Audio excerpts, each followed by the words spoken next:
Handa na ba ang inyong mga puso para sa isang kwentong susubok sa ating pananaw tungkol sa kung ano ang tunay na pamilya? Halina't samahan ninyo akong muli sa isang paglalakbay na puno ng sakit, pag-ibig, at mga di inaasahang katotohanan. Sabi nila, ang tahanan ay kung nasaan ang puso. Pero paano kung ang puso mo ay matagal nang tumigil sa pagtibok, nababalot ng yelo ng kalungkutan? At ang tanging pag-asa ay darating sa anyo ng isang estrangherong kakatok sa iyong pinto, handang harapin ang unos na nag-aabang sa loob. Bumalandra ang mamahaling cake sa mukha ng babae. Hindi man lang kumurap si Silakbo Valerio. Mula sa kinatatayuan niya sa itaas ng enggrandeng hagdanan ng Hacienda Silangan, pinanood niya ang eksena na para bang isang palabas na paulit-ulit na niyang napanood.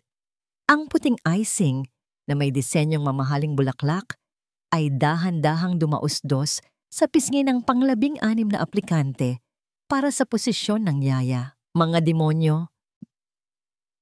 Sigaw ng babae, nanginginig ang boses sa pinaghalong gulat at galit. Mga maliliit na demonyo kayo. Sa ibaba, ang 4 na dahilan ng lahat ng ito. Ang kanyang 4 na anak na quadruplets ay nakatayo na parang mga sundalo. Magkakatabi, magkakamuka, lahat ay 7 taong gulang. Si Sinag, Tala, Dalisay, at Liwayway. Walang mababakas na emosyon sa kanilang mga mukha. Walang tawa, walang ngisi. Tanging ang malamig at blangkong paningin na siyang sumasalubong sa bawat kaluluwang nagtatangkang pumasok sa kanilang mundo. Pagod na si Silakbo. Ang pagod ay isang kumot na bumabalot sa bawat himaymay ng kanyang pagkatao.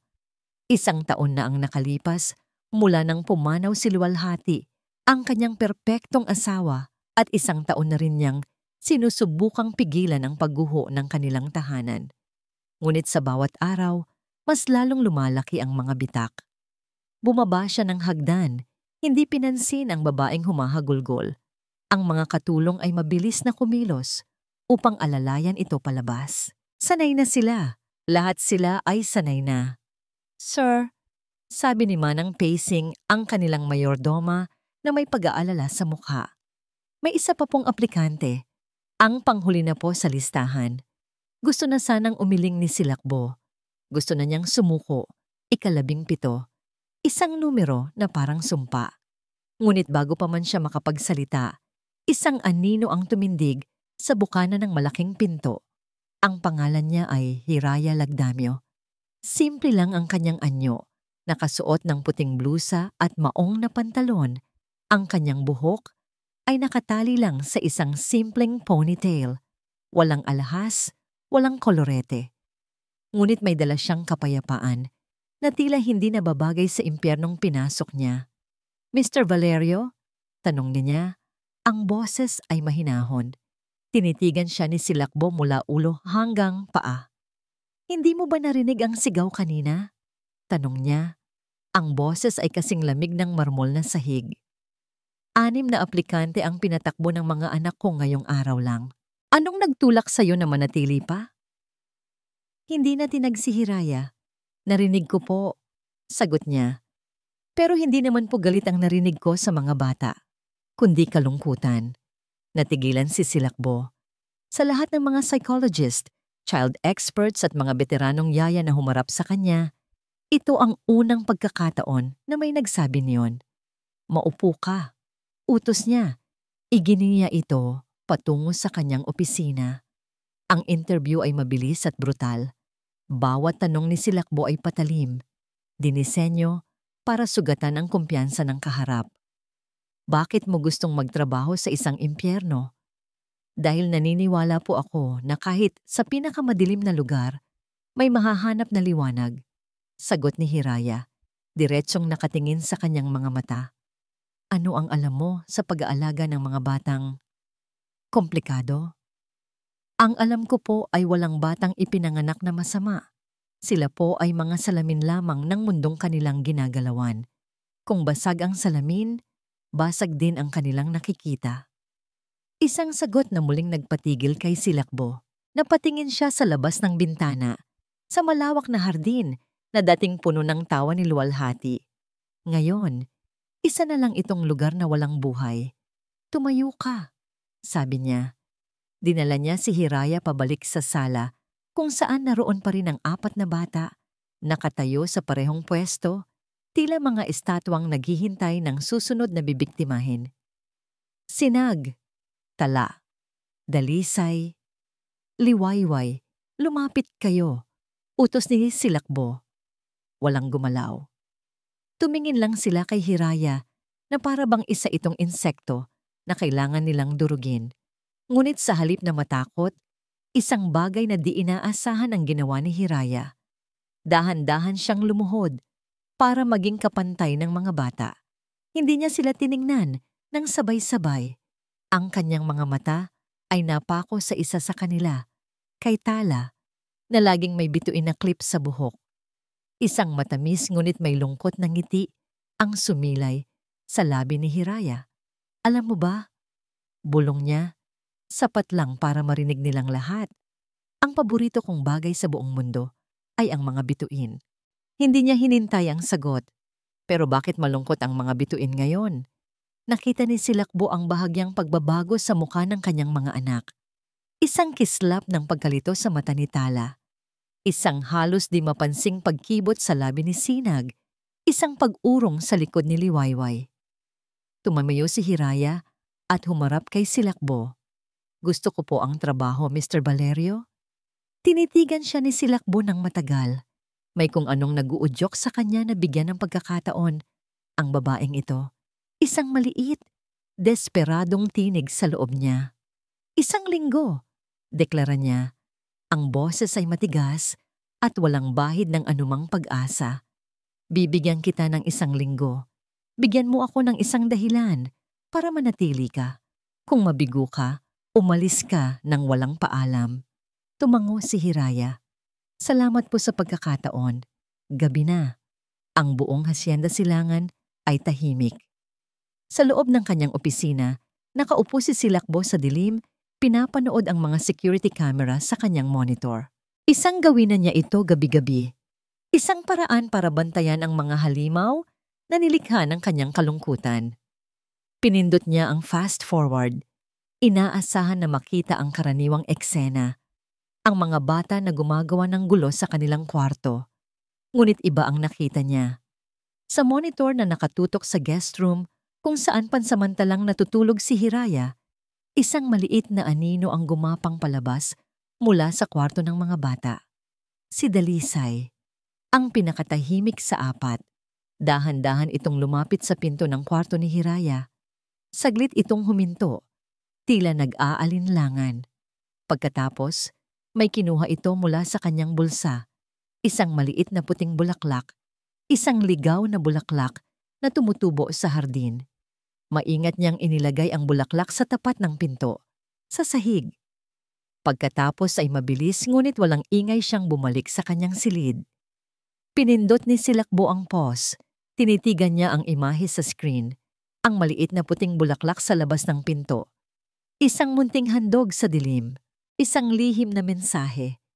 At sa unang pagkakataon, sa loob ng napakahabang panahon, isang bagay na hindi pagod o galit ang gumalaw sa loob ng dibdib ni Silakbo Valerio.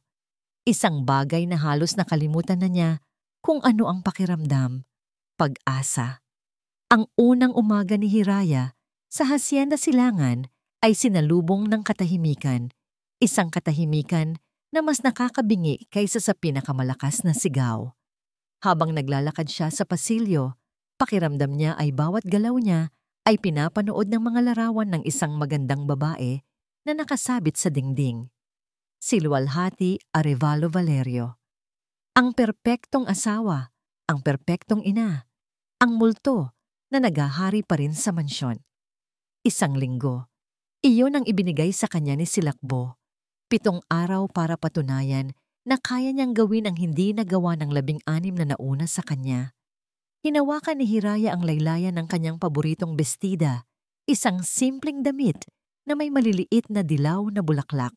Ito ang kanyang pampaswerte. Ngunit tila walang lugar ang suwerte sa loob ng malalamig na pader na ito. Pumasok siya sa silid kainan at natagpuan ang 4 na bata. Nakaupo na sa kanilang mga silya, hindi kumikibo, naghihintay. Nang makita siya, walang bumati. Tanging ang mga mata ni Sinag, ang pinakamatapang sa 4, ang sumalubong sa kanya, matalim at puno ng hamon. Magandang umaga, bati ni Hiraya. Isang ngiti ang pilit niyang pinasigla. Walang sumagot. Nagsimula siyang maghain ng kanilang almusal, maingat na inilalagay ang pagkain sa kanilang mga plato. Nang ilapag niya ang plato sa harap ni Sinag, isang mabilis na kamay ang gumalaw. Kasabay nito ay isang matinis na tunog ng pagkapunit. Napatingin si Hiraya sa kanyang bestida. Mula sa baywang pababa, mayroon na itong malaking hiwa. Hawak ni Sinag ang isang maliit na gunting. "Hindi bagay sa iyo ang dilaw," sabi ng bata. Ang boses ay walang emosyon. Si Mami lang ang maganda sa dilaw. Naramdaman ni Hiraya ang pagkirot sa kanyang dibdib, hindi dahil sa nasirang damit, kundi dahil sa sakit na nakita niya sa mga mata ng bata. Sa likod ng galit na yon ay mayroong isang sugat na napakalalim. Ang mga katulong na nakakita ay napasinghap, naghihintay ng pagsabog, pero huminga lang nang malalim si Hiraya. Umupo siya sa bakanting silya sa tabi ni Sinag. "Alam mo," mahinahon niyang sabi, "nung bata ako, kapag may nasisira akong gamit, tinuturuan ako ng lola ko kung paano ito tahiin para maging buo ulit." Kinuha niya ang gunting mula sa kamay ni Sinag. "Gusto mo, pagkatapos nating kumain, tahin natin ito ng magkasama?" Nagulat si Sinag. Ang inaasahan niyang sigaw ay naging isang paanyaya. Kumunot ang noo nito, naguguluhan, at hindi na muling nagsalita pa sa buong oras ng almusal. Sa sumunod na mga araw, bawat sandali ay isang pagsubok. Sinubukan ni Hiraya na maglaro sa hardin, ngunit itinuro lang nila ang isang gazebo na puno ng alikabok. "Diyan lang kami naglalaro dati, kasama si Mami," sabi ni Tala. Sinubukan niyang magbasa ng kwento, ngunit kinuha lang nila ang isang libro mula sa estante. "Ito lang ang binabasa ni Mami para sa amin," sabi ni Dalisay. Bawat landas na tinatahak niya ay humahantong sa isang pader na may pangalang luwalhati. Isang hapon, habang hinahanap niya si Liwayway, napadpad si Hiraya sa isang maliit at nakatagong silid sa dulo ng pasilyo sa ikalawang palapag. Isang dating silid laruan. Bukas ng bahagya ang pinto. Sumilip siya sa loob at natigilan. Ang silid ay isang dambana. Ang mga dingding ay puno ng mga litrato ni Luwalhati. Nakangiti, tumatawa, yakap-yakap ang 4 na sanggol. Sa gitna ng silid, sa isang maliit na mesa, ay may isang picture frame na pinalilibutan ng mga tuyong bulaklak. Ito ang lihim na base ng mga bata. Ang lugar kung saan buhay pa ang kanilang ina. Dito nila itinatago ang kanilang pangungulila. Ang mga tinik ng alaala na patuloy na tumutusok sa kanilang mga puso. Naintindihan ni Hiraya ngayon, hindi sila mga demonyo. Sila ay mga anghel na naputulan ng pakpak. Nang gabing iyon, nagsimulang lagnatin si Liwayway. Mataas ang lagnat at hindi ito mapakali sa kanyang higaan. Nag-aalala ang mga kapatid nito, ang kanilang katapangan ay napalitan ng takot. Yaya Hira, bulong ni Tala, humahawak sa kanyang kamay. "Gagaling pa ba si Liwayway?" "Oo naman," sagot ni Hiraya. Pinipiga ang bimpo sa maligamgam na tubig. "Nandito lang ako. Hindi ko siya iiwan." Magdamag siyang nagbantay.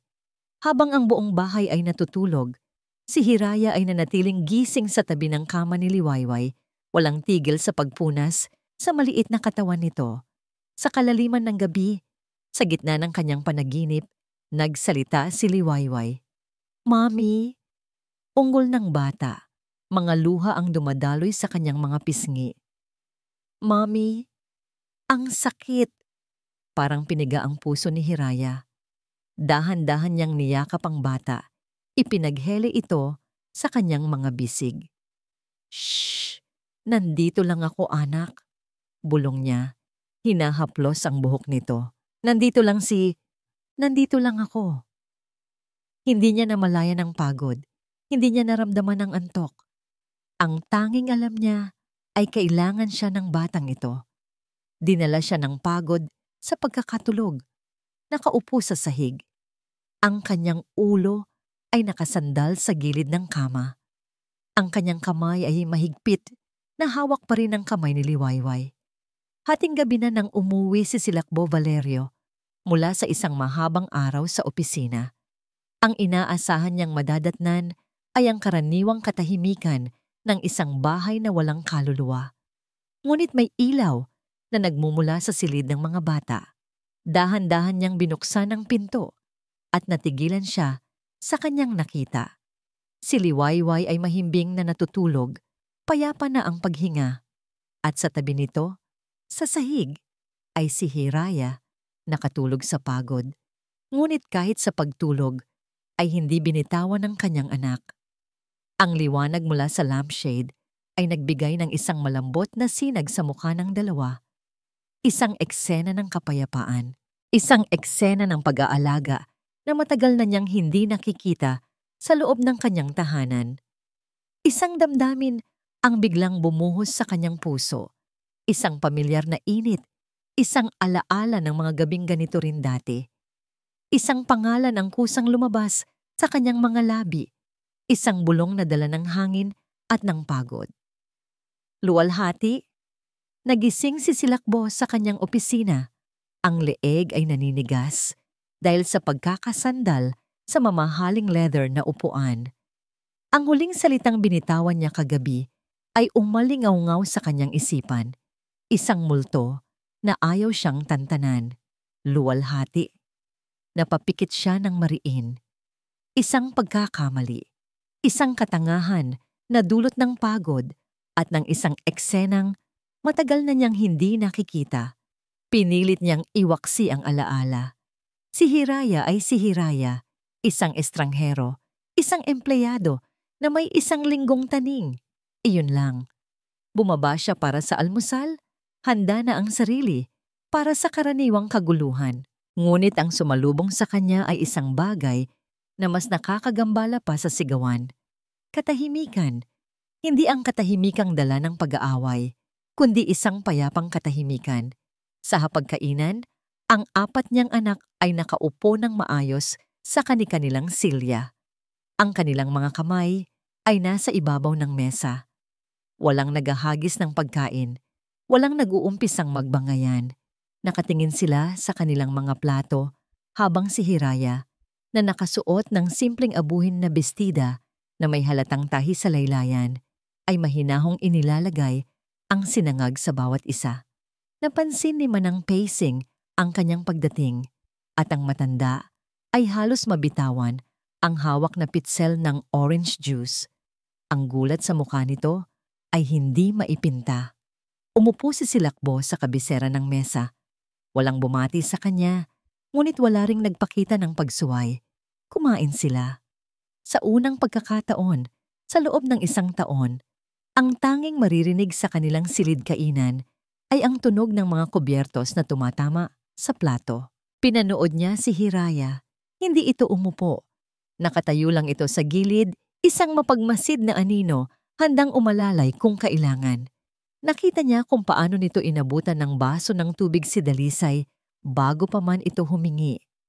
Nakita niya kung paano nito tinanguan si Sinag bilang pagkilala nang maubos nito ang kanyang pagkain. May isang bagay sa presensya ng babaeng ito, isang kalmadong puwersa na tila kayang pakalmahin ang pinakamalakas na unos. At ang katotohanan yon ay mas nakakabagabag para kay Silakbo. Pagkatapos ng almusal, habang nag-aayos ang mga bata para sa kanilang homeschool session, tumunog ang telepono. Si Doña Amorsola. Silakbo, iho, bati ng kanyang biyenan. Ang boses ay matamis, ngunit may bakal na bigat. Tumatawag lang ako para kumustahin ang mga apo ko. Maayos lang ba sila sa bago nilang yaya? Ang diin sa salitang bago ay puno ng paghamak. Maayos lang sila, Doña Amorsola. Sagot ni Silakbo, maikli at formal. Mabuti, kung ganon. Siguraduhin mo lang na hindi niya kinakalimutan ang mga pamantayan ni Luwalhati. Alam mo naman, ang mga bata ay kailangang palakihin sa paraang ipagmamalaki ng kanilang ina. Napahigpit ang hawak ni Silakbo sa telepono. Ginagawa niya ang kanyang trabaho. Sana nga, dahil kung hindi tinapos ng Donya ang sasabihin, hindi na kailangan. Iyon ay isang babala. Kinahapunan, dumating ang kapatid ni Luwalhati, si Marivic, kasama ang 2 anak nito para sa isang di inaasahang pagbisita. Si Marivic ay isang babaeng may matalas na dila at mapanghusgang mga mata. Naku, Silakbo, balita ko ay nakakuha ka na naman ng bago. Sabi nito, tinitingnan si Hiraya na para bang isa itong gamit na nabili sa murang halaga. Pinilit ngumiti ni Hiraya at nagmano. Dinala niya ang mga bata sa hardin para maglaro. Mula sa bintana ng sala, pinanood ni Silakbo ang eksena. Ang mga pinsan ng kanyang mga anak, na sanay sa gulo, ay sinubukang agawin ang mga laruan ni Natala at Sinag. Hayaan niyo na sila, sigaw ni Marivic sa kanyang mga anak. Ganyan talaga ang mga yan, mga batang mailap, walang modo. Simula nang mawala si Luwalhati, naging mga maliliit na halimaw na. Ang mga salita ay parang latigo. Nakita ni Silakbo ang pagbalikat ng kanyang mga anak. Ang mumunting na ngiti na nagsisimula nang mabuo sa kanilang mga labi ay biglang naglaho. Yumuko si Liwayway, nagtago si Dalisay sa likod ni Hiraya, at doon gumalaw si Hiraya. Dahan-dahan siyang lumapit kay Marivic. Ang kanyang muka ay kalmado, ngunit ang kanyang mga mata ay may apoy. Pasensya na po, Ma'am Marivic, sabi niya. Ang boses ay magalang ngunit matatag. Hindi po sila mga halimaw. Sila po ay mga batang nasasaktan at kailangan po nila ng pag-unawa, hindi ng panghuhusga. Natigilan si Marivic. At sino ka para pagsabihan ako? Yaya ka lang.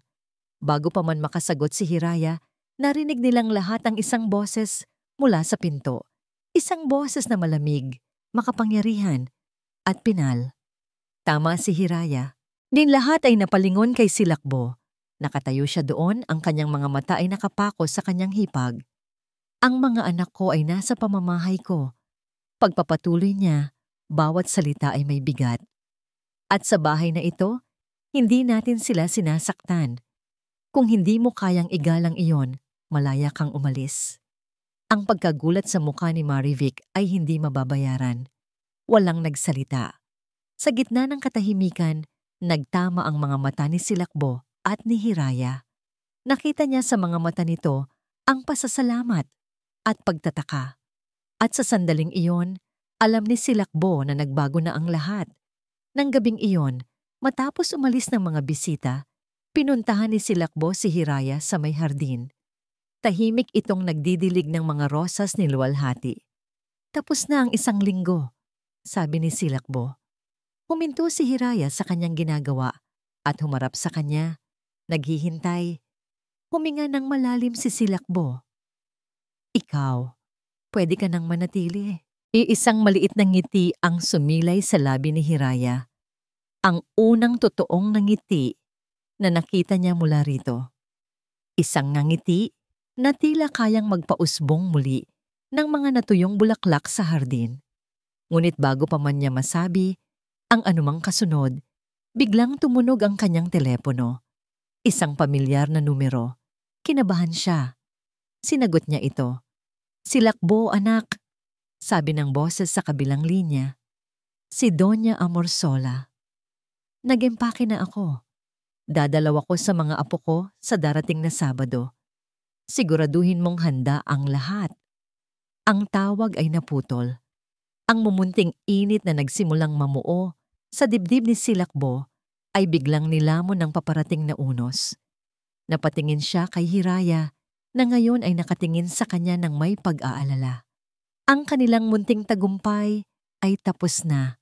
Ang tunay na laban ay magsisimula pa lamang. Ang Sabado ay dumating hindi na parang isang ordinaryong araw, kundi isang paghahanda para sa isang seremonya. Mula umaga, ang buong hacienda silangan ay abala. Ang mga sahig na marmol ay pinakintab hanggang sa manalamin. Ang mga kubyertos na pilak ay muling nilinis kahit walang bakas ng dumi. Bawat sulok ay ininspeksyon. Naramdaman ni Hiraya ang tensyon sa hangin. Isang pamilyar na kaba na nararamdaman ng mga nasasakupan kapag darating ang kanilang reyna. Ano nga ba ang laban ng isang simpleng yaya sa isang reyna? Nang tumunog ang busina ng isang itim at makintab na sasakyan sa tarangkahan, para bang huminto ang paghinga ng buong kabahayan. Maging ang 4 na bata na nagsisimula nang magpakita ng kanilang mga totoong nangiti sa mga nakaraang araw ay biglang nanahimik. Ang kanilang mga muka ay muling naging mga blangkong maskara. Dumating si Doña Amorsola Velez, hindi na parang bisita, kundi isang bagyo na may dalang matinding lamig. Nakasuot ito ng isang eleganteng itim na bestida at perlas. Ang kanyang buhok ay perpektong nakaayos. Bawat galaw niya ay may bigat at awtoridad. Sinalubong siya ni Silakbo sa may pinto. Ngunit ang mga mata ng matanda ay agad na hinanap ang kanyang mga apo. "Mga apo ko," sabi niya. Ang boses ay matamis ngunit walang init.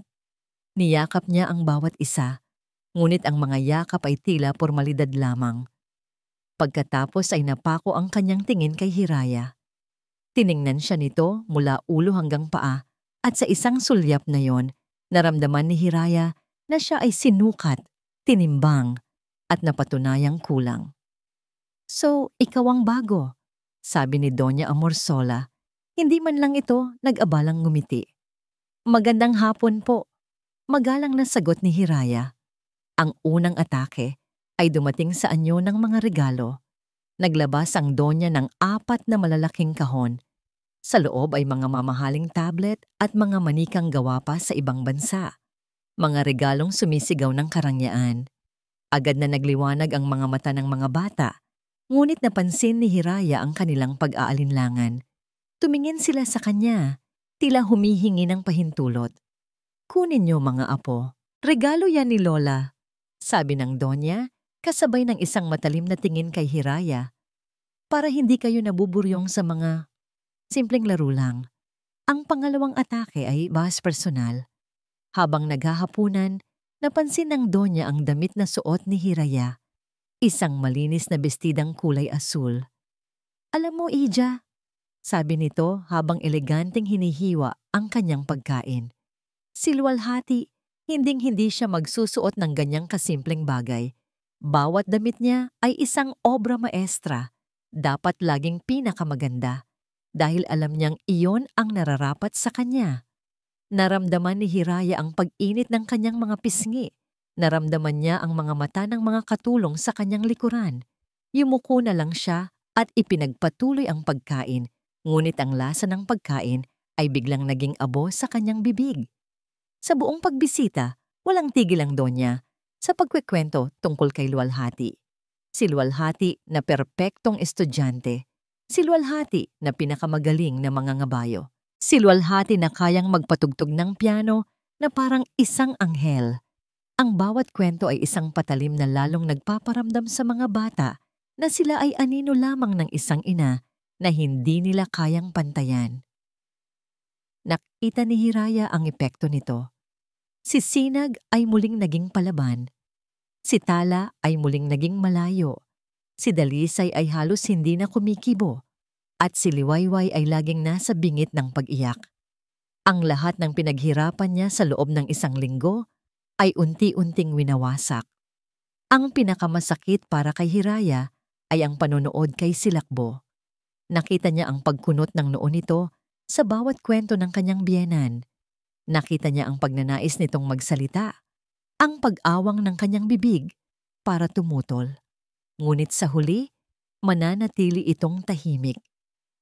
Si Silakbo ay isang leon sa kanyang opisina, ngunit sa harap ng ina, ni Luwalhati, Siya ay isang lalaking bilanggo pa rin ng nakaraan. Gabi na nang magpaalam ang Donya na magpapahinga na ito sa guest room. Ang tensyon sa bahay ay bahagyang humupa. Nauhaw si Hiraya, kaya't bumaba siya sa kusina para uminom ng tubig. Habang pabalik, napadaan siya sa may library kung saan bahagyang nakabukas ang pinto. Narinig niya ang boses ni Doña Amorsola, mahinang ngunit malinaw. May kausap ito sa telepono.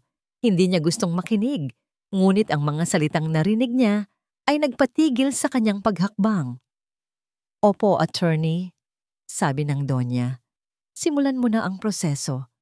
Gusto kong masigurado na ang lahat ng ari-arian na nakapangalan kay Luwalhati ay mapupunta sa kustodya ko para sa mga bata. Kailangan nating kumilos bago pa may ibang makaisip na manghimasok sa yaman ng mga apo ko." Isang malamig na takot ang gumapang sa buong katawan ni Hiraya. Hindi ito simpleng pagbisita, hindi ito simpleng pangungumusta, ito ay isang pagsakop. Ang Donya ay hindi lang bumalik para sa alaala ng kanyang anak. Bumalik siya para kunin ang lahat. Ang pamamalagi ni Doña Amorsola ay parang isang mabagal na lason na kumakalat sa buong kabahayan. Bawat utos, bawat puna, bawat pagkukumpara kay Luwalhati ay isang patak ng lason na pumapatay sa mumunting pag-asa na nagsisimulang tumubo sa puso ni Silakbo. At sa ikatlong araw, umabot na siya sa kanyang hangganan. Ang dahilan ay si Elsa, isa sa mga mas batang katulong na naging malapit kay Hiraya. Nagkamali ito ng paglagay ng paboritong tasa ng Donya, isang tasang porselana na regalo pa raw ni Luwalhati. "Inutil!" sigaw ni Doña Amorsola. Ang boses ay matinis sa sala. "Hindi ka ba marunong umintindi ng simpleng utos? Sa tingin mo ba ay ganito ang pamamalakad dito nung nabubuhay pa ang anak ko? Paalisin yan! Ayoko nang makita ang pagmumukha mo." Nanginginig na humagulgol si Elsa. Si Hiraya ay agad na lumapit para alalayan ito.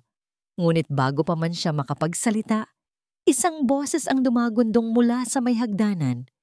"Ako ang nagpapasweldo sa lahat ng tao sa pamamahay na ito." Lahat ay napatingin kay Silakbo. Dahan-dahan siyang bumaba. Ang kanyang mukha ay isang maskara ng kontroladong galit. "Ako ang magdedesisyon kung sino ang mananatili." Pagpapatuloy niya, ang mga mata ay nakapako sa kanyang biyenan. At si Elsa ay mananatili. Isang nakakabinging katahimikan ang bumalot sa silid. Ang gulat sa mukha ni Doña Amorsola ay mabilis na napalitan ng malamig na galit. Ngunit walang nangahas na sumagot kay Silakbo. Kinuha niya ang susi ng kanyang sasakyan sa may lamesita at walang lingon-likod na lumabas ng pinto. Kailangan niya ng hangin. Kailangan niyang makalayo. Pinaharurot niya ang sasakyan palayo sa hasyenda. Ang mga gulong ay umikit sa graba. Walang direksyon. Ang tanging gusto niya ay iwanan ng bigat. Ang mga alaala, ang mga obligasyon na tila unti-unting sumasakal sa kanya. Sa rearview mirror, napansin niya ang isang pamilyar na kotse na sumusunod sa kanya. Ang luma at maliit na sasakyan ni Hiraya. Nainis siya. Ano na naman ito? Hindi ba siya pwedeng mapag-isa? Lalo pa niyang binilisan, ngunit hindi ito nawala sa kanyang likuran. Dinala siya ng kanyang mga kamay sa isang lugar na matagal na niyang iniiwasan. Isang pamilyar na daan paakyat sa isang burol. Sa dulo nito ay isang bangin na nakatanaw sa umuungal na dagat. Dito sila madalas pumunta ni Luwalhati kapag gusto nilang takasan ng mundo. Ihininto niya ang sasakyan at bumaba. Kasabay nito, nagsimulang pumatak ang ulan. Malamig, malalaki. Hindi niya ito inalintana. Hinayaan niyang basain siya ng ulan na para bang inaasahan niyang kaya nitong hugasan ng galit. At pagkalito sa loob niya, nakita niyang huminto rin ang sasakyan ni Hiraya, ilang metro ang layo. Lumabas ito, hawak ang isang payong. Dahan-dahan itong lumapit sa kanya. Ang mga paa ay maingat na humahakbang sa basang damuhan. Hindi ito nagsalita. Tumayo lang ito sa kanyang harapan at itinaas ang payong para silungan silang dalawa. "Bakit ka sumunod?" tanong ni Silakbo. Ang boses ay garalgal. "Nag-alala po ako," sagot ni Hiraya. Ang boses ay halos isang bulong sa gitna ng malakas na ulan. Tinitigan niya ito. Ang ulan ay tumutulo mula sa kanyang buhok, dumadaloy sa kanyang mukha. Ang kanyang mga mata ay puno ng isang bagay na hindi kayang pekein, isang dalisay na pag-aalala. Sa sandaling iyon, sa gitna ng unos sa labas at sa loob niya, hindi niya nakita ang yaya ng kanyang mga anak. Hindi niya nakita ang anino ni luwalhati. Ang nakita niya ay si Hiraya. Isang babaeng tumayo para sa kanyang mga anak. Isang babaeng sumunod sa kanya sa gitna ng bagyo. Isang babaeng nag-alok sa kanya ng kanlungan nang walang anumang hinihiling na kapalit. Isang puwersa na mas malakas kaysa sa kanyang pagtitimpi ang humila sa kanya. Hinawakan niya ang pisngi nito. Ang balat nito ay malamig dahil sa ulan. Nakita niya ang pagkagulat sa mga mata nito, ngunit hindi ito lumayo. At hinalikan niya ito. Hindi ito isang maginoong halik. Ito ay isang marahas na pag-angkin. Isang pagpapalaya ng lahat ng kanyang pinipigil na emosyon. Ang galit, ang pangungulila, ang bagong pagnanasa na pilit niyang itinatanggi. Ang lasa ng ulan at ng kanyang mga labi ay nagsama. Naramdaman niya ang pagyanig ng katawan nito, ang dahan-dahang pagtugon nito sa kanyang halik. Ibinaba niya ang kanyang mga kamay sa baywang nito at mas idiniin pa ang kanyang sarili dito, na parabang sa pagyakap na yon ay kaya niyang itaboy ang lahat ng multo ng nakaraan. Huminto ang mundo. Ang tanging naroon ay sila, ang ulan, at ang ragasa ng kanilang mga damdamin. Nang maghiwalay ang kanilang mga labi, pareho silang humihingal. Nakatitig lang sila sa isa't isa. Ang katotohanan ng kanilang ginawa ay dahan-dahang lumulubog sa kanilang kamalayan. Ngunit hindi sila ang tanging nakasaksi sa sandaling iyon. Ilang metro mula sa kanila, sa loob ng isang madilim na sasakyan na nakaparada sa lilim ng mga puno, isang anino ang gumalaw. Itinaas nito ang isang cellphone. May isang halos hindi marinig na click, isang kislap ng liwanag. Ang sandali ay nakuha. Ang ebidensya ay naitago. At ang patibong ay handa na. Ang mga araw pagkatapos ng halik sa gitna ng ulan ay puno ng isang mahirap ipaliwanag na kuryente. Para kay Hiraya, ang bawat pagtama ng kanilang mga mata ni Silakbo ay isang munting kidlat. Ang bawat pagkakataon na magkalapit sila sa pasilyo ay nagdudulot ng kaba sa kanyang dibdib. May isang bagay na nabuksan sa pagitan nilang dalawa. Isang pinto na pareho silang natatakot na tawirin, ngunit hindi rin nila kayang isara. Ang tensyon ay naroon, ngunit ito ay isang tensyon na may kasamang pag-asa. Isang umaga, naabutan niya si Silakbo sa kusina. Sinusubukang magluto ng almusal para sa mga bata. Sunog ang isang bahagi ng itlog at ang sinangag ay medyo tutong. Sa unang pagkakataon, nakita ni Hiraya ang isang Silakbo na hindi perpekto, isang Silakbo na nangangapa. Isang ngiti ang sumilay sa kanyang labi. "Kailangan niyo po yata ng tulong, sir." Tukso niya. Lumingon ito at sa halip na ang karaniwang seryosong mukha, isang bahagyang pamumula ang nakita niya sa mga pisngi nito. "Medyo kinalawang na yata ako sa pagluluto," aminado ito. Nagtawanan sila, isang tunog na bago at magaan sa loob ng kusinang yon. Nagtulungan silang ihanda ang almusal. Ang kanilang mga kamay ay nagkakadikit habang inaabot ang mga sangkap. Ang kanilang mga siko ay nagkakabanggaan habang sabay silang gumagalaw. At sa gitna ng lahat, ang apat na bata ay masayang nanonood. Ang kanilang mga tawa ay pumupuno sa bawat sulok ng silid. Pakiramdam ni Hiraya, sa wakas, ay isa na siyang tunay na tahanan. Ngunit ang mga sandali ng kapayapaan sa Hacienda Silangan ay laging panandalian. Pagkatapos ng almusal, habang naglalaro ang mga bata. Sa hardin, tinawag siya ni Doña Amorsola. Ang mukha nito ay kasing lamig ng dati, ngunit may kakaibang kislap sa mga mata nito. Isang kislap ng tagumpay. "Hiraya," sabi nito, "may ipag-utos sana ako." Inutos ni Silakbo na linisin mo raw ang lumang bodega sa ikalawang palapag. Marami raw alikabok doon at kailangan ng ayusin. Kumunot ang noo ni Hiraya.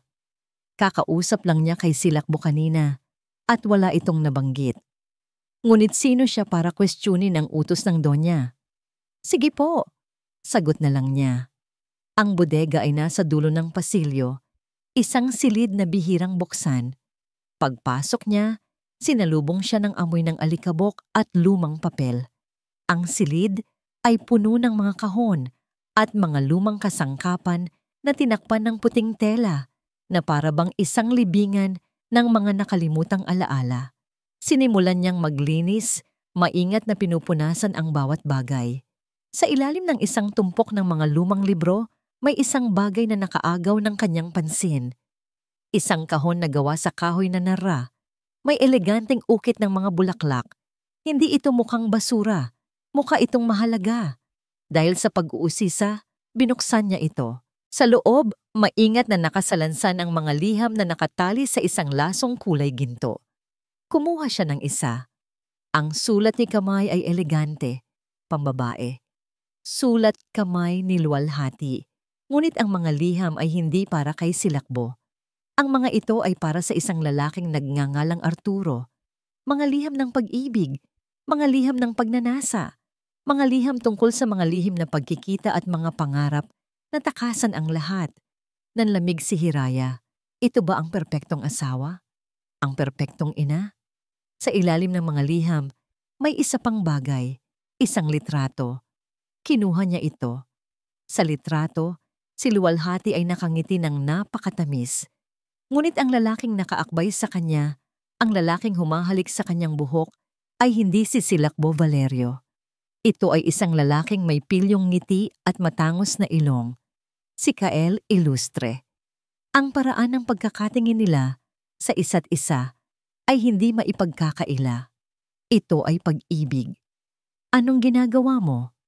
Isang boses ang bumasag sa katahimikan. Halos mabitawan ni Hiraya ang litrato sa gulat. Sa may pinto, nakatayo si Silakbo. Ang kanyang mukha ay puno ng pagtataka. Napatayo si Hiraya, hawak pa rin ang litrato na para bang isang ebidensya ng isang krimen. Walang salitang lumabas sa kanyang bibig. Paano niya ipapaliwanag? Paano niya sasabihin na ang babaeng sinasamba nito ay... Ang mga mata ni Silakbo ay napunta sa hawak niya. Dahan-dahan itong lumapit. "Ano yan?" tanong niya. Ang boses ay nagsisimula ng magbago. Ibinaba ni Hiraya ang kanyang tingin. Hindi niya kayang salubungin ang mga mata nito. Hindi niya kayang maging dahilan ng pagkawasak ng mundo nito. Ngunit hindi na niya kailangan pang magsalita. Isang anino ang lumitaw sa likuran ni Silakbo. Si Doña Amorsola. Ang mukha nito ay isang perpektong maskara ng pagdadalamhati at awa. "Silakbo, anak," sabi nito. Ang boses ay puno ng huwad na pighati, sapat na malakas para marinig nilang lahat. May isang masakit na katotohanan na matagal kong sinubukang ilihim para protektahan ka.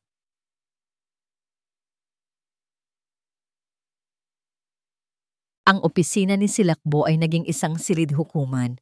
Siya ang hukom, ang akusado, at ang tagapanood, lahat sa iisang pagkakataon. Ang kahon ng mga liham ni luwalhati ay nakabukas sa ibabaw ng kanyang mesa. Isang testamento sa isang buhay na hindi niya alam na umiral. Si Hiraya ay tahimik na nakatayo sa isang sulok, isang aninong saksi. At si Doña Amorsola, ang tusong taga-usig, ay nakaupo sa silyang nasa tapat niya. Ang muka ay basang-basa sa mga pekeng luha. "Patawarin mo ako, anak," sabi ng Donya. Ang boses ay nanginginig. "Sinubukan kong ilibing ang katotohanan kasama ng anak ko. Ayokong masira ang magandang alaala niya para sa'yo. para sa mga bata. Hindi sumagot si Silakbo. Ang kanyang mga mata ay nakapako sa sulat kamay ng kanyang asawa.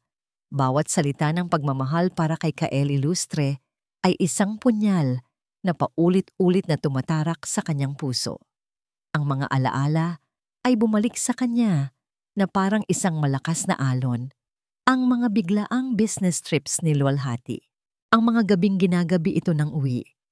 Ang mga panahong tila malayo ang kanyang isip kahit magkatabi sila. Lahat ng yon na dati ipinagkikibit-balikat lang niya bilang pagod ng isang abalang ina at asawa, ngayon ay nagkaroon ng isang bagong, masakit na kahulugan. Sino siya? Tanong ni Silakbo. Ang boses ay walang buhay. Isang pagkakamali. Mabilis na sagot ni Doña Amorsola. Isang kahinaan ng anak ko. Isang lalaking sinamantala ang kanyang kabaitan. Matagal na silang tapos bago pa man siya mawala. Isang kasinungalingan. Alam ni Silakbo na isa itong kasinungalingan. Ngunit ang isip niya ay masyadong manhid para pagtahi-tahiin ang lahat. Hindi lang yan ang problema. Silakbo, pagpapatuloy ng Donya. Dahan-dahang inilabas ang kanyang huling alas. Inilapag nito ang isang puting sobre sa ibabaw ng mesa, itinulak ito palapit sa kanya. At ito ang pinakamasakit sa lahat. Nanginginig ang mga kamay ni Silakbo nang kunin niya ang sobre. Binuksan niya ito. Sa loob ay isang opisyal na dokumento mula sa isang kilalang laboratorio. Isang DNA test result. Nakalista ang kanyang pangalan at sa tabi nito ay ang mga pangalan ng 4 niyang anak, Sinag, Tala, Dalisay, at Liwayway. At sa dulo ng pahina, sa ilalim ng column na may nakasulat na resulta ay may 2 salita na wawasak sa kanyang buong pagkatao. Probability of paternity, %0. Ang salita ay umikot-ikot sa kanyang isipan, 0. Ang hangin ay biglang nawala sa silid. Ang mga tunog ay humina. Ang tanging naririnig niya ay ang malakas na pagkabog ng sarili niyang dibdib. Tumingin siya kay Hiraya, naghahanap ng kahit anong sagot, kahit anong pag-asa. Ngunit ang nakita niya lang sa mga mata nito ay awa. Isang malalim, nakakalunod na awa. At kinamuhian niya ito. Umalis ka, sabi niya. Ang boses ay isang garalgal na bulong. Iwanan niyo akong lahat. Hindi gumalaw si Hiraya. Sir, sinabi kong umalis ka. Sigaw niya, isang pagsabog ng sakit at galit. Hinampas niya ang mesa at ang mga bagay sa ibabaw nito ay nagsitalunan. Nagulat si Hiraya at si Doña Amorsola. Tumayo si Hiraya at sa huling pagkakataon ay sinubukan nitong lumapit. Silakbo, makinig ka. Huwag mo akong hahawakan. Sigaw niyang muli. Itinulak ang kamay nito palayo.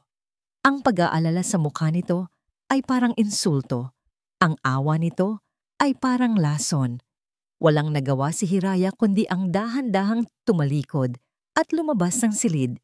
Kasunod ang isang mapagkunwaring Doña Amorsola na nag-aalala raw para sa kanya.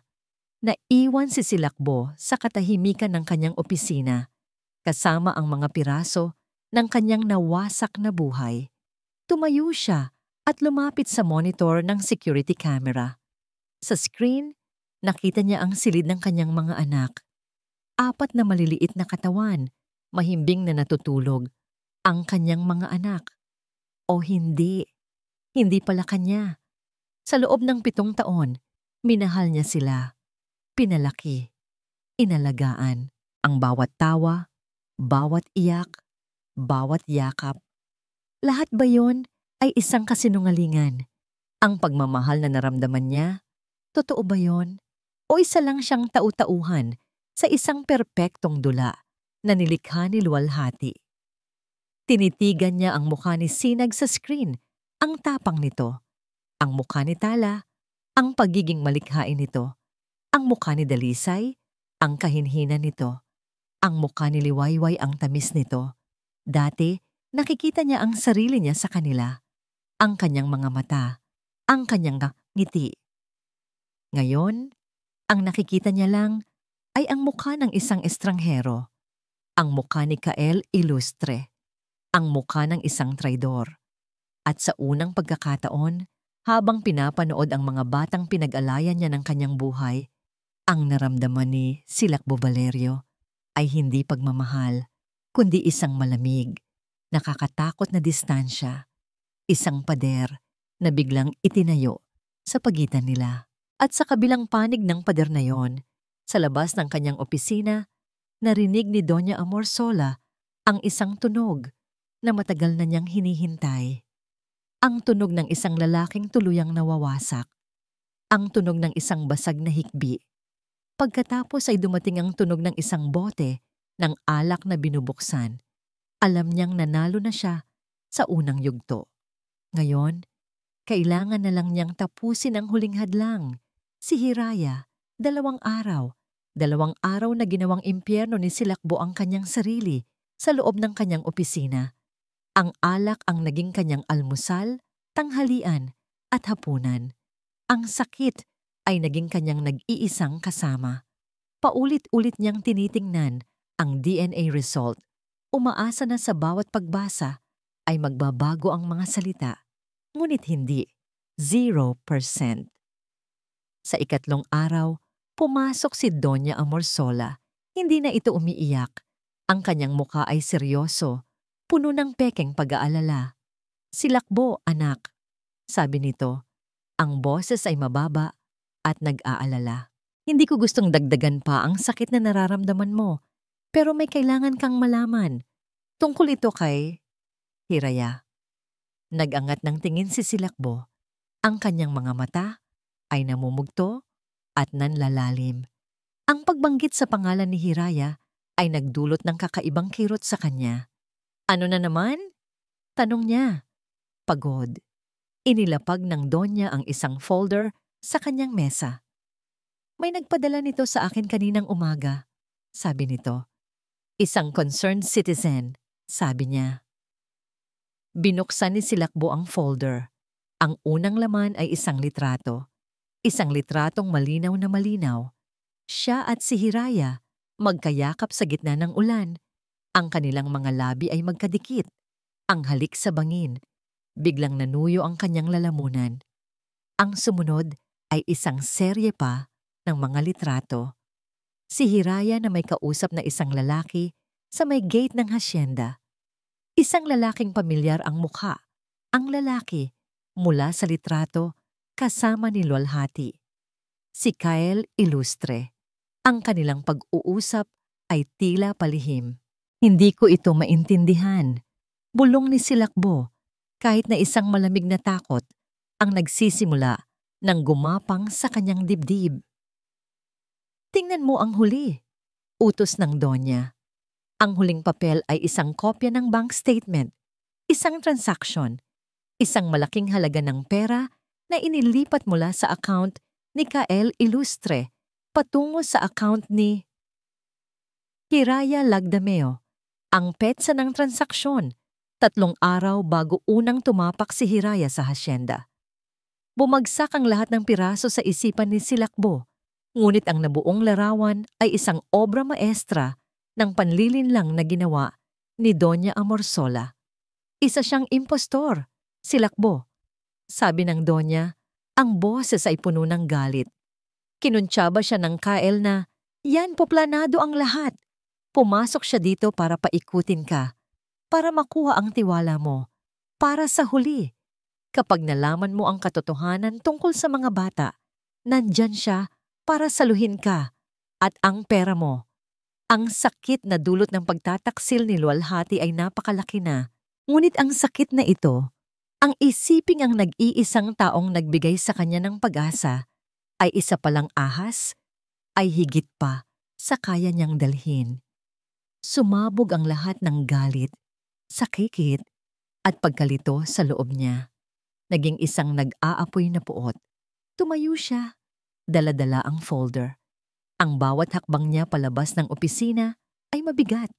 Nakita niya si Hiraya sa sala, masayang nakikipaglaro sa 4 na bata.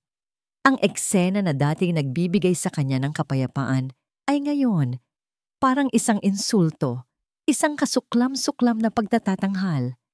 Hiraya tawag niya. Ang boses niya ay walang emosyon na mas lalong nakakatakot. Lumingon si Hiraya, isang ngangiti sa kanyang mga labi. Ngunit ang nangiting iyon ay agad na naglaho nang makita ang anyo niya. "Pack your bags," sabi niya. Bawat salita ay isang yelo. "Ano po?" Naguguluhang tanong ni Hiraya. Tumayo ang mga bata. Naramdaman ang biglaang pagbabago sa hangin. Hindi siya sumagot. Sa halip, ibinato niya ang mga litrato sa paanan nito. "Artista ka pala." Isang magaling na artista. Pinulot ni Hiraya ang mga litrato. Ang kanyang mukha ay namutla nang makita ang halik at lalo pang nawalan ng kulay nang makita ang kanyang pag-uusap kay Kael at ang bank statement. Hindi ito totoo," sabi niya. Ang boses ay nanginginig. "Hindi ko kilala ang lalaking yan. Hindi ko alam kung saan galing ang perang yan." "Talaga?" tanong ni Silakbo. Isang mapait na tawa ang kumawala sa kanyang lalamunan. "Ang galing mong magsinungaling. Siguro nga bagay kayo ni luwalhati." Ang huling pangungusap ay isang sampal na hindi nakikita. Nakita ni Silakbo ang sakit sa mga mata nito. Ngunit bulag na siya. Ang nakikita niya lang ay ang sarili niyang sakit, ang sarili niyang pagkawasak. "Pinalalayas na kita," sabi niya. "Pinal." "Daddy, no!" sigaw ni Tala, yumayakap sa binti ni Hiraya. "Huwag po. Mahal namin si Yaya Hira." Hagulgol ni Liwayway, ngunit hindi niya pinakinggan ang mga ito. Hinawakan niya sa braso si Hiraya at marahas itong kinaladkad patungo sa pinto. "Sir, maniwala ka sa akin, pakiusap." Pagmamakaawa ni Hiraya. Mga luha ang dumadaloy na sa kanyang mga pisngi. Ang eksena ay isang masakit na déjà vu ng isang nakaraang akusasyon na sumira sa kanyang buhay. At nangyayari na naman ito. "Lumayas ka sa pamamahay ko at huwag na huwag ka nang magpapakita pa." Sigaw niya, itinulak ito palabas ng pinto at isinara ito ng malakas. Sa labas, bumagsak si Hiraya sa kanyang mga tuhod, humahagulgol. Sa loob, ang 4 na bata ay sumisigaw, nagwawala, tinatawag ang kanyang pangalan. Nakasandal si Silakbo sa pinto, ang kanyang likod ay nakaharap sa gulo. Pinakinggan niya ang pag-iyak ng mga bata. Pinakinggan niya ang mga hikbi mula sa labas at wala siyang naramdaman. O baka naman, ayaw na niyang makaramdam. Maya-maya, tumayo si Hiraya. Kinaladkad niya ang kanyang maleta palayo sa hasyenda. Ang bawat hakbang ay isang paghiwa sa kanyang puso. Nang tumahimik na ang lahat, humarap si Silakbo sa kanyang mga anak. Ang kanilang mga mukha ay puno ng luha at galit. Si Sinag, ang pinakamatapang, ang unang nagsalita. Tinitigan siya nito nang diretso sa mata. Ang kanyang munting boses ay matatag sa kabila ng pag-iyak. "Hindi ka na namin mahal, Daddy," sabi nito. Ang mga salita ay mas matalas pa sa anumang punyal. "Pinalayas mo ang aming Hiraya." At sa mga salitang iyon, sa wakas, may naramdaman si Silakbo. Ang pakiramdam ng tuluyang pag-iisa. Ang hasyenda Silangan ay bumalik sa pagiging isang impyerno. Ngunit hindi na ito ang maingay na impyerno na puno ng sigawan at mga nababasag na gamit. Ito ay isang bago, mas malalang uri ng impyerno. Isang impyerno ng katahimikan. Sa loob ng 3 araw mula nang palayasin niya si Hiraya, hindi nagsalita ang kanyang mga anak. Hindi sila naglaro. Hindi sila nag-away. Ang kanilang mga dating masiglang katawan ay naging parang mga maliliit na estatwa. Uupo sila sa hapagkainan, tititigan ang kanilang pagkain at aalis nang hindi ito ginagalaw. Ang kanilang katahimikan ay isang sandata, isang malamig, matalim na patalim na itinutusok nila sa puso ni Silakbo sa bawat sandaling siya'y kanilang tinitingnan. At si Silakbo? Nagkulong siya sa kanyang opisina. Ang mamahaling whiskey ang naging kanyang kanlungan. Sa dilim, sa gitna ng mga walang lamang bote, paulit-ulit niyang binabalikan ang mga nangyari. Bawat sigaw niya kay Hiraya, bawat luhang pumatak mula sa mga mata nito, bawat salita ng pagmamakaawa na hindi niya pinakinggan, sinubukan niyang kumbinsihin ang sarili na tama ang kanyang ginawa, na siya ang biktima. Ngunit ang huling mga salita ni Sinag ay parang isang sirang plaka sa kanyang isipan. Hindi ka na namin mahal, Daddy. Isang gabi, narinig niya ang mahinang ubo mula sa silid ng mga bata. Nang pumasok siya, nakita niyang nanginginig sa lagnat si Tala. Ang balat nito ay nag-aapoy sa init. Agad siyang kumuha ng bimpo at planggana. Anak, sabi niya, ang boses ay paos. Dahil sa alak at sa hindi pagsasalita. Sinubukan niyang ipatong ang basang bimpo sa noo nito. Ngunit umiling si Tala, umiiwas sa kanyang kamay. Ang mga mata nito, na bahagyang nakabukas, ay puno ng luha at pagod. Huwag! Bulong nito. Ang boses ay kasing hina ng isang hininga. Ayoko sayo. Si Hira. Gusto ko si Hira. Ang simpleng mga salitang iyon ay parang isang suntok sa kanyang sikmura. Ang sarili niyang anak, sa gitna ng sakit nito, ay tinatanggihan siya. Hinahanap nito ang taong ipinagtabuyan niya, ang taong pinaniwalaan niyang isang manloloko. Kung isa ngang halimaw si Hiraya, bakit siya ang hinahanap ng mga anghel na ito? Kinabukasan, habang wala pa ring imik ang lahat, pumasok si Silakbo sa silid laruan ng mga bata. Naghahanap ng kahit anong makakapagpaliwanag sa kanyang naguguluhang isipan. Sa isang sulok, nakita niya ang isang bagay na naiwan. Isang maliit na laruang ibon, yari sa retaso ng tela at sinulid. Gawa kamay. Alam niyang si Hiraya ang gumawa nito kasama ang mga bata. Kinuha niya ito. Simple lang ito. Magaspang ang pagkakatahi, ngunit may kakaibang init. May napansin siyang isang nakausling sinulid malapit sa tiyan ng ibon. Hinila niya ito. Iniisip na sira. Ngunit sa paghila niya, isang maliit na siwang ang bumukas. At sa loob, may isang maliit na katuping papel. Binuksan niya ito. Nakasulat dito, sa pamilyar na sulat kamay ni Hiraya, ang mga salitang para sa sarili lamang nito. Kahit anong mangyari, huwag kang susuko para sa mga bata. Hindi ito isang liham. Ito ay isang paalala, isang panata. Bakit gagawa ng ganitong panata ang isang taong may masamang balak? At doon, isang alaala ang biglang bumalik sa kanya. Isang gabi, noong nagsisimula pa lang si Hiraya, naglakas loob itong magkwento. Naikwento nito na dati na siyang napagbintangan sa isang bagay na hindi niya ginawa sa dati niyang trabaho. Hindi niya ito pinansin noon, ngunit ngayon, ang mga piraso ng palaisipan ay nagsimulang gumalaw sa kanyang isipan. Ang perpektong tiyempo ng pagdating ni Doña Amorsola. Ang aksidenteng pagkakahanap sa kahon sa bodega na inutos ng Doña na linisin. Ang folder ng mga ebidensya na isinubo sa kanya nang siya ay nasa pinakamahina niyang estado. Isang malamig na kaliwanagan ang biglang tumagos sa ulap ng alak sa kanyang utak. Napaka-perpekto ng lahat. Napakadali. Siya ay ginamit. Ang kanyang sakit ay ginawang sandata laban sa kanya. Tumayo si Silakbo Valerio. Ang panginginig sa kanyang mga kamay ay nawala. Napalitan ng isang matatag na determinasyon. Tiningnan niya ang kanyang refleksyon sa madilim na bintana. Isang lalaking wasak, isang amang bigo, isang hangal na nagpadala sa galit. Ngunit sa ilalim ng lahat ng iyon, ang talino ng isang negosyante, ang talas ng isang leader, ay muling nagising. Kinuha niya ang kanyang telepono. Hindi ang pulis, hindi ang kanyang mga abogado, kundi isang numero na matagal na niyang hindi tinatawagan.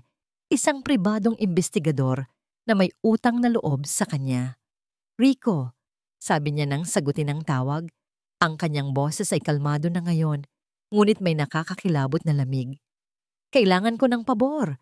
Isang malaking pabor. Kahit ano, sir. Sagot ng nasa kabilang linya. Huminga ng malalim si Silakbo. Ang kanyang mga mata ay naging singkit. Ang kanyang panga ay tumigas. Gusto kong imbestigahan mo ang lahat. Lahat. Tungkol kay Doña Amor Solaveles at sa isang lalaking nagngangalang Kael Ilustre. Bawat galaw, bawat transaksyon, bawat kasinungalingan. Gusto kong malaman ang lahat. Ngayon din. 48 oras.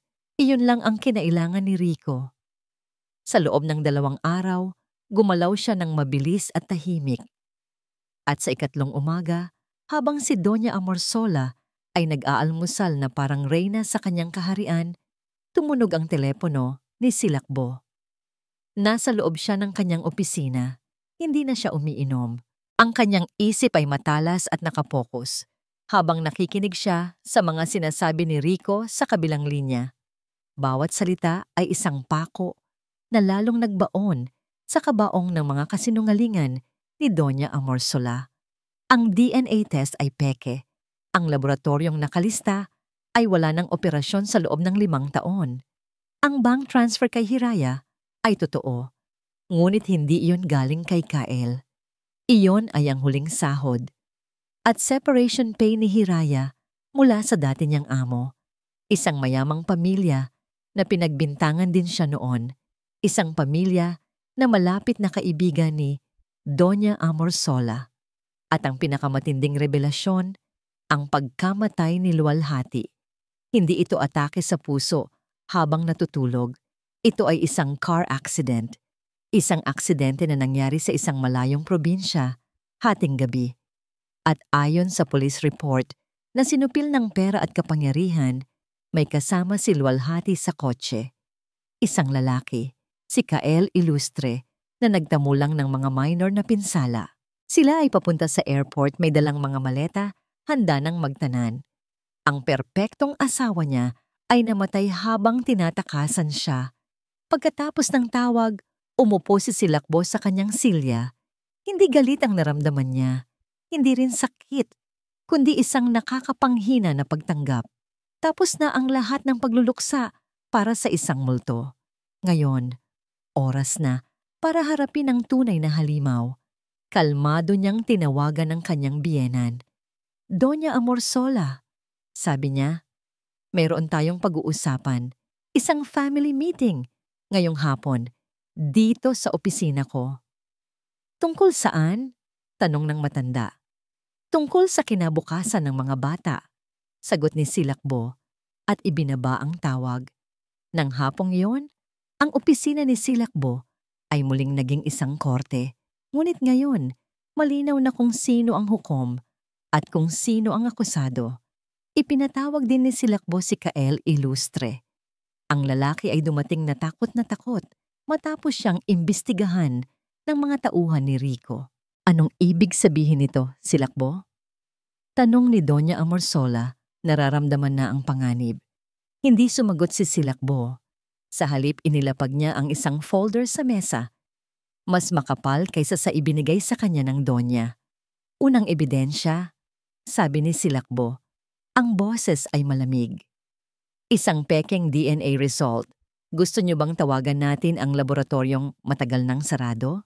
Namutla si Doña Amorsola. Hindi ko alam ang sinasabi mo. Inilabas ni Silakbo ang isang litrato. Ebidensya numero 2, ang larawan ng dati mong kaibigan, ang dating amo ni Hiraya, ang pamilyang nagbayad sa kanya ng kanyang huling sahod sa mismong araw na sinabi mong tumanggap siya ng pera mula kay Kael. Kasinungalingan, sigaw ng Donya. Talaga ba? Tanong ni Silakbo. Ang kanyang mga mata ay bumaling kay Kael. O baka gusto mong ikaw ang magpaliwanag, Kael? Ipaliwanag mo kung paano ka binayaran ni Doña Amorsola para magpanggap na may kaugnayan kay Hiraya. Ipaliwanag mo kung paano kanya tinakot na isisiwalat ang lahat ng mga utang mo kung hindi ka susunod. Nanginginig si Kael.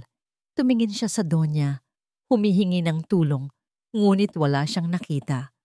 Patawad, bulong niya. Pinilit lang niya ako. Sinabi niya na ililigtas niya ako sa mga utang ko kung susundin ko ang mga utos niya. Duwag! Sigaw ng Donya kay Kael. Ngunit hindi pa tapos si Silakbo.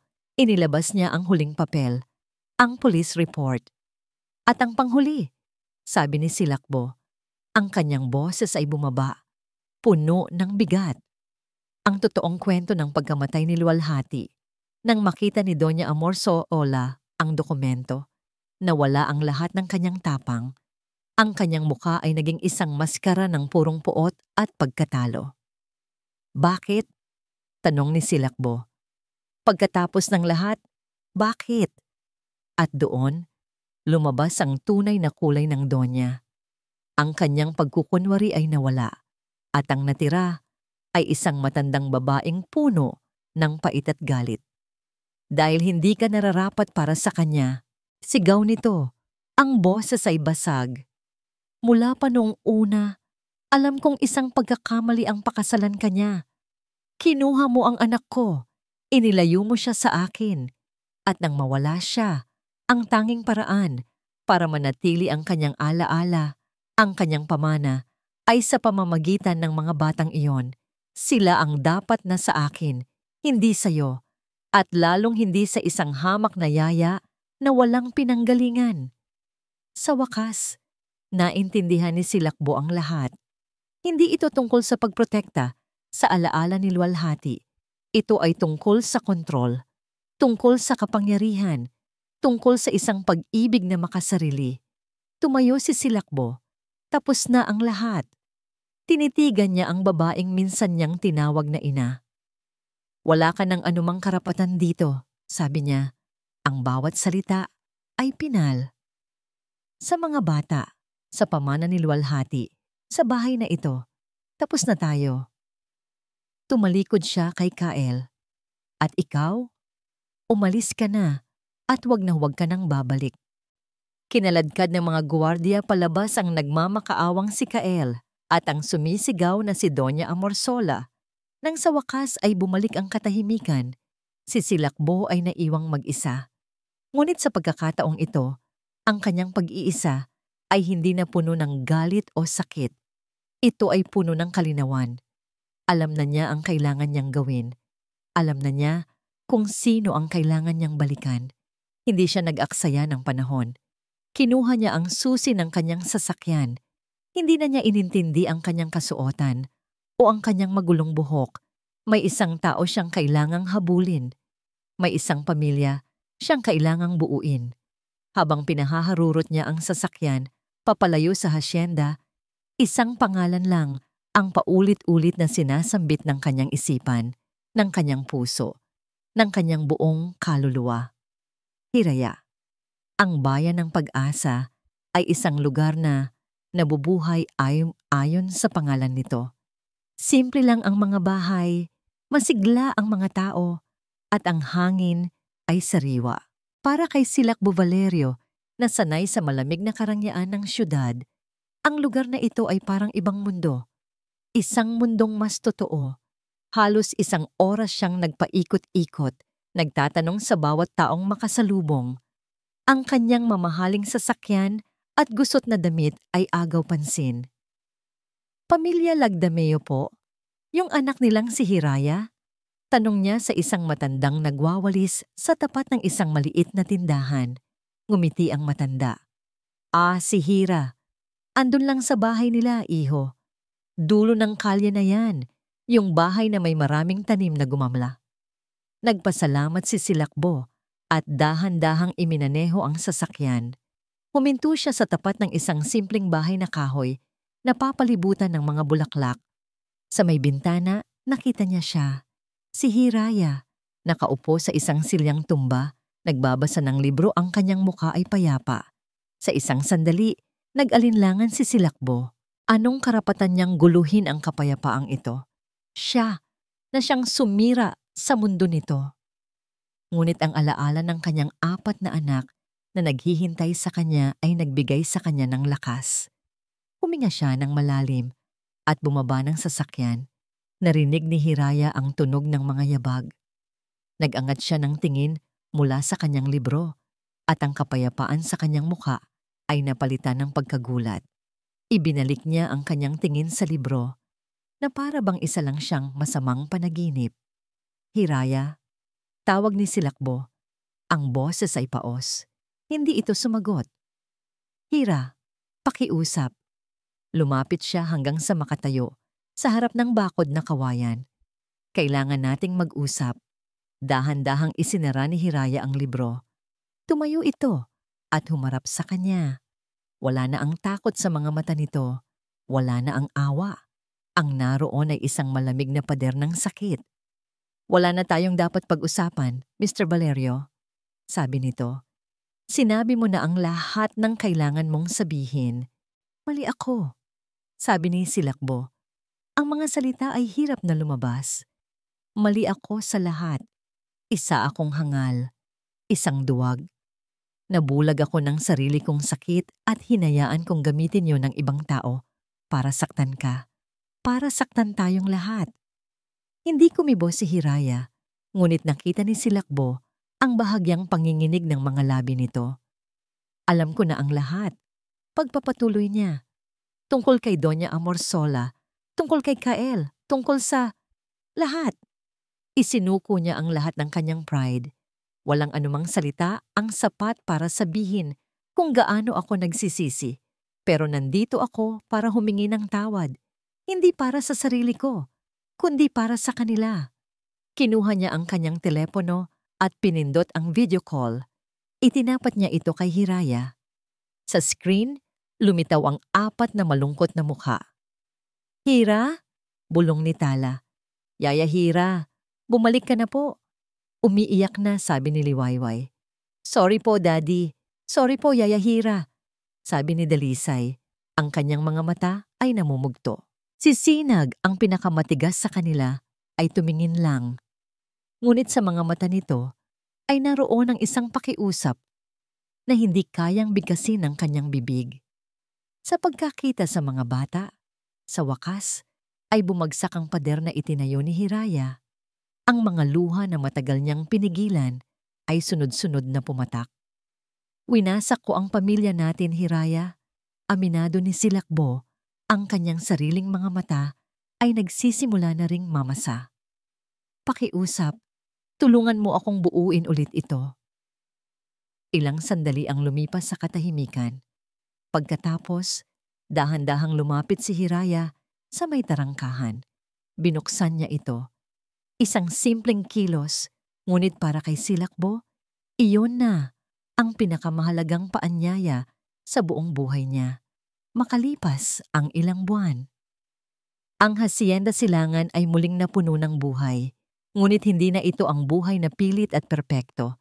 Ito ay isang buhay na masaya, magulo, at totoo. Sa hardin, si Hiraya ay nagtuturo sa 4 na bata kung paano magtanim ng mga sunflower. Ang mga dating rosas ni Luwalhati ay nandoon pa rin. Ngunit ngayon, ay may mga kasama na silang mga bagong bulaklak na sumisimbolo sa isang bagong simula. Lumapit si Silakbo sa kanila. Hindi na siya ang malungkot at malamig na lalaki. Ang kanyang mga ngiti ngayon ay abot tenga, lalo na kapag pinapanood niya ang kanyang pamilya. May sorpresa kami sa'yo, sabi niya kay Hiraya. Nagtinginan ang mga bata at ngumiti. Lumapit sila kay Hiraya at isa-isa, may inilabas sila mula sa kanilang likuran. Mga hibla ng damo na maingat na tinirintas. Pinagsama-sama nila ito. Lumuhod si Silakbo Valerio sa harap ni Hiraya Lagdameo sa lupa sa gitna ng kanilang hardin. Hindi siya mayaman at makapangyarihang CEO sa sandaling iyon. Isa lang siyang lalaking nagmamahal. Kinuha niya ang maliit na singsing na gawa sa damo mula sa kamay ng mga bata. Hiraya, sabi niya, ang kanyang boses ay nanginginig sa emosyon. Hindi ako perpekto, at ang pamilyang ito, hindi rin perpekto. Marami tayong sugat, marami tayong pagkakamali. Pero sa'yo ko natutunan na ang tunay na pamilya ay hindi tungkol sa dugo. Ito ay tungkol sa pagpili, sa pagpiling manatili, sa pagpiling magpatawad, at sa pagpiling magmahal araw-araw. Itinaas niya ang singsing na damo. Wala itong diamante, madali itong malanta, ngunit ito ang simbolo ng pamilya natin. Isang bagay na binuo mula sa mga simpleng piraso, pinagtibay ng pagmamahal. Hiraya Lagdameo, ang aking Hiraya, ang aking pag-asa. Pakasalan mo ako. Piliin mo kami. Piliin mo ako. Ang mga luha ay malayang dumaloy sa mga pisngi ni Hiraya. Ngunit ngayon, ito ay mga luha ng kaligayahan. Tumingin siya sa 4 na bata na nakatingin sa kanya ng may pag-asa at pagmamahal. Tumingin siya sa lalaking nakaluhod sa kanyang harapan. Iniaalay ang lahat-lahat sa kanya. Dahan-dahan siyang tumango. Oo, bulong niya. Oo, Silakbo, pinipili ko kayo. Isinuot ni Silakbo ang singsing na damo sa kanyang daliri. Perpekto ang sukat. Pagkatapos ay tumayo siya at niyakap ito ng mahigpit. Ang 4 na bata ay nagsigawan sa tuwa at yumakap sa kanilang mga binti. Bumubuo ng isang masikip, magulo, at perpektong bilog ng pagmamahalan. Ang halik nila, sa gitna ng hardin, sa ilalim ng sikat ng araw, ay hindi na puno ng pagnanasa o sakit. Ito ay isang halik ng kapayapaan, isang halik ng pasasalamat, isang halik na nangangako ng isang bagong simula. At dito po nagtatapos ang kwento ni na Silakbo at Hiraya. Mula po sa kaibuturan ng aking puso, isang taos-pusong pasasalamat sa inyong lahat. Salamat sa pagsama ninyo sa bawat kabanata, sa bawat pagpatak ng luha, at sa bawat mumunting tagumpay ng ating mga bida. Ang samahan ninyo ang nagbigay buhay at kulay sa kanilang paglalakbay. Habang isinusulat ko ang kanilang kwento, saksi ako sa bigat ng pasanin ni Silakbo at sa hindi matatawarang katatagan ni Hiraya. Saksi ako sa kung paano kayang wasakin ng kasinungalingan ang isang tao at kung paano rin ito kayang buuin muli ng wagas na pagmamahal. Hindi madaling isalaysay ang sakit, ngunit kinakailangan upang maipakita kung gaano katamis ang paghilom. Sana po, sa kwentong ito, ay naiwan sa ating mga puso ang isang mahalagang aral, na ang tunay na pamilya ay hindi laging nagsisimula sa dugo, kundi sa pag-ibig na pinipiling ipadama at ipaglaban araw-araw. Ito ay isang paalala na laging mayroong pag-asa, mayroong hiraya kahit sa pinakamadilim na kabanata ng ating buhay. Hanggang sa muli, ako po ang inyong tagapagkwento, na laging nagpapasalamat sa inyong pakikinig. Ano po ang pinakapaborito ninyong eksena o ang aral na inyong natutunan? Ibahagi nyo naman po sa amin sa comment section sa ibaba. Ang inyong mga saloobin ang nagsisilbing inspirasyon sa aming mga susunod na likha.